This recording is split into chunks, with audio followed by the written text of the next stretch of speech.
Hello, Scream fans. It's time to talk about the ending to my new movie, Scream 6. We'll be discussing plot, who lived and who died, explaining the ending and ideas for Scream 7. Elliot, take it away. Well, thank you, Ghostface. What a great job of introing this video. So as Ghostface said, welcome to today's spoiler breakdown. We will be discussing spoilers for Scream 6, talking about who lived, who died. I'll be sharing my thoughts on the ending and also giving you all some of my theories about what I think a Scream 7 can look like. So this is going to be a fun video. You know what? Speaking of fun, let's go ahead and bring Ghostface back in to finish out this intro. Oh, that's right. Make sure to leave your thoughts on my film Scream 6 and the ending, as well as predictions or theories for Scream 7 in the comments. And if you enjoyed MovieFiles video, make sure to like, share, comment, and subscribe.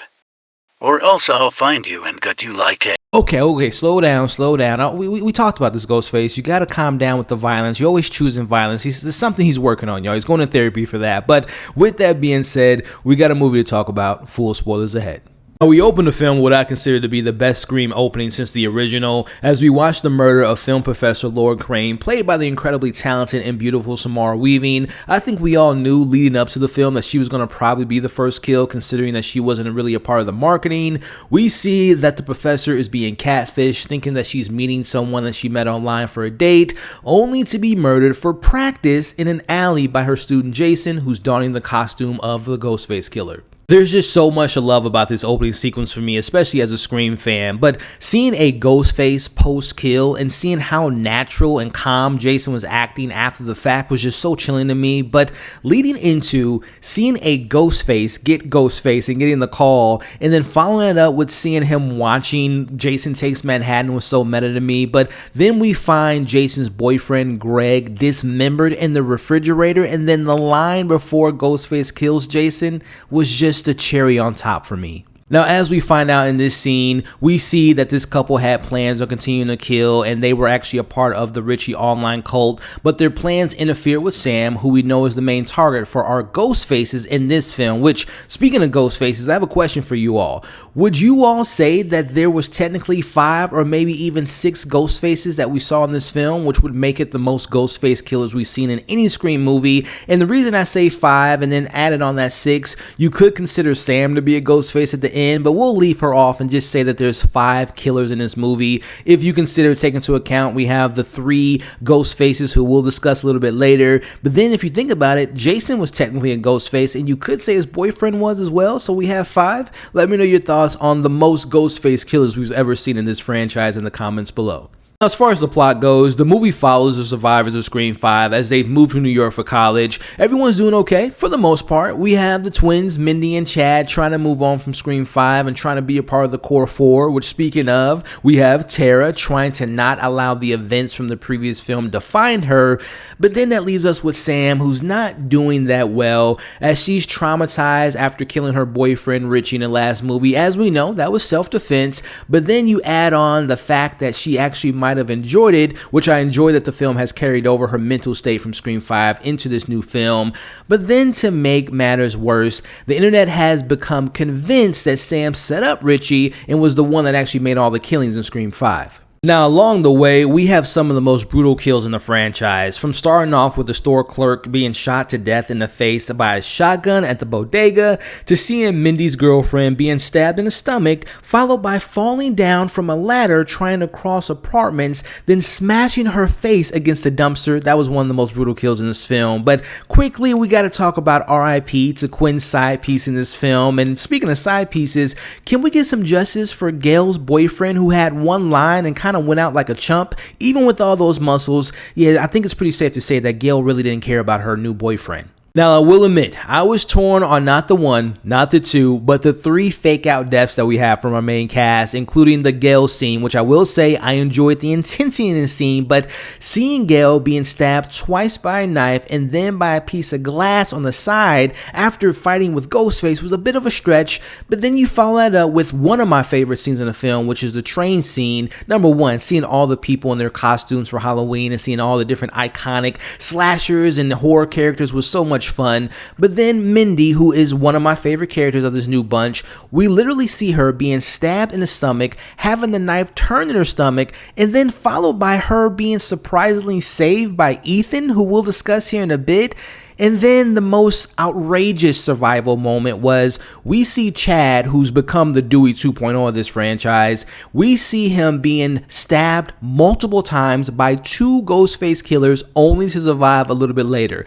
Those moments, again, the scenes were actually amazing. I love, again, the Gale scene was intense. I love the scene on the train, and then seeing Chad sacrifice himself to save Tara. I love the sentiment in the scene, but then them surviving was a bit of a stretch. But I can hear the comment section now talking about these characters, and again, I love these characters, but then I guess I take into account the rules of the film was subverting your expectations. So keeping the core four intact and continuing their bond to make one of them die in the next one probably has a more of an impact because we spent more time with those characters.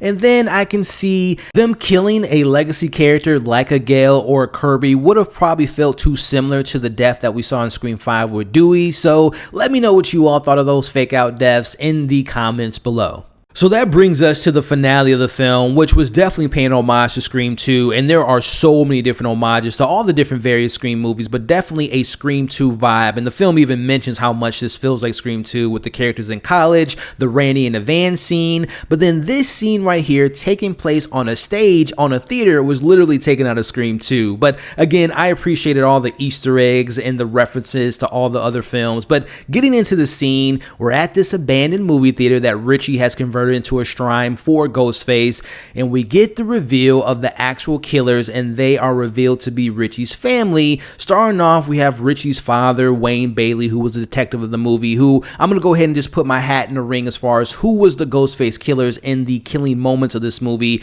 I believe Wayne Bailey was the Ghostface killer in the Boega scene because, number one, the way that the Ghostface killer was able to handle that shotgun to me seems like a police would be able to do that because he's obviously had the training in doing so. Then that brings us to Richie's brother Ethan, who I do believe was the Ghostface killer in the apartment scene because Quinn was accounted for. We know that the detective wasn't on the scene at the moment, so I definitely believe that that was Ethan in the apartment, leaving us with Richie's sister, and that is Quinn, who I definitely think was the Ghostface in the Gale scene, and I think she even says so much so in this finale when she says it felt so good stabbing Gale. So let me know what you all think the different Ghostface killers were in the movie. But then I can't put my finger on who was the therapist killer, who killed Sam's therapist, and this is where I want to kind of share a little bit of a theory with you all, and I think it would have been kind of cool if this happened. But we all know that the killer were leaving the mask behind after they killed someone, and when they killed Sam's therapist, killer left the 2011 mask, which was a part of their plan leading up to the finale, but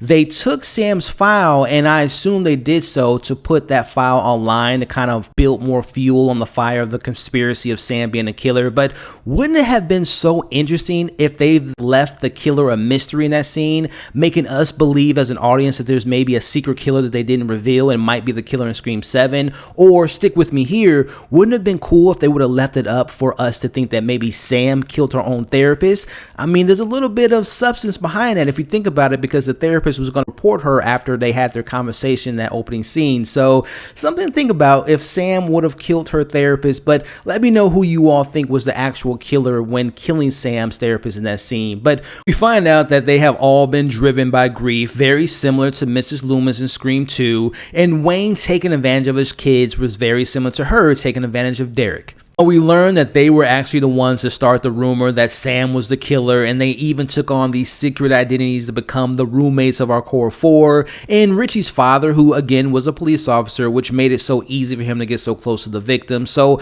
a lot of the stuff made sense, but if I'm being honest with you all, I wasn't the biggest fan of this actual Ghostface killer's reveal. One, because it did feel so familiar to Scream 2, but also with Richie's death being so well known in the public, public. I just found it so hard to believe that no one was able to piece together the connection between Richie and his family, especially with his dad being a cop. And also, the film even alludes to how Gail's such a great reporter. I would have thought that she would have made those connections, that he was actually connected to that family. But honestly, also, I wasn't the biggest fan of the acting in that moment. And then if you look at their plan on how they were going to frame Sam and killing her sister and then killing her, to me just didn't really make that much sense. And also the whole angle of Richie's family being in complete denial in him being a serial killer, and then Hayden, the father of Richie, acknowledging that he knew his son was the killer and that he helped him in building the Ghostface shrine in the first place.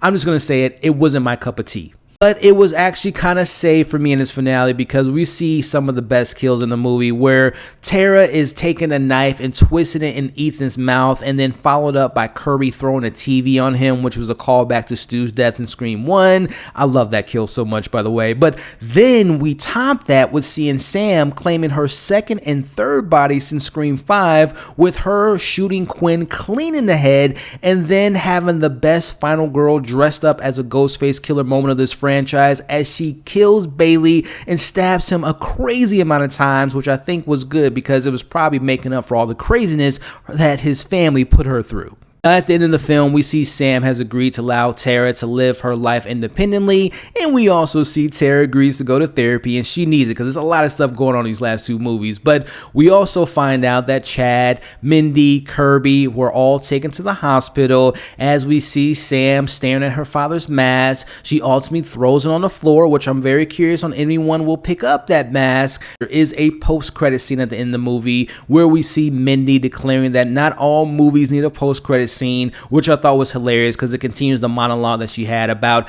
how this film was dealing with the rules of horror in different franchises. So I do like that post-credit, but I would have thought if they would have added a really more darker post-credit scene, it would have been pretty cool. Here's my little pitch. I personally would have loved to have seen, maybe this is where you get Cindy in the mix with her visiting Gail in the hospital, or since we know Cindy isn't in the movie, which we'll talk about in a second, what if we would have had Gail in the hospital recovering, and then you have a new Ghostface killer coming into the hospital killing her? That would have been pretty dark, but at the same time it probably would have been very similar to how Dewey died in the hospital. So let me know what you all thought of the ending as well as the post-credit scene. But here are my thoughts on the ending and just kind of summarizing this film.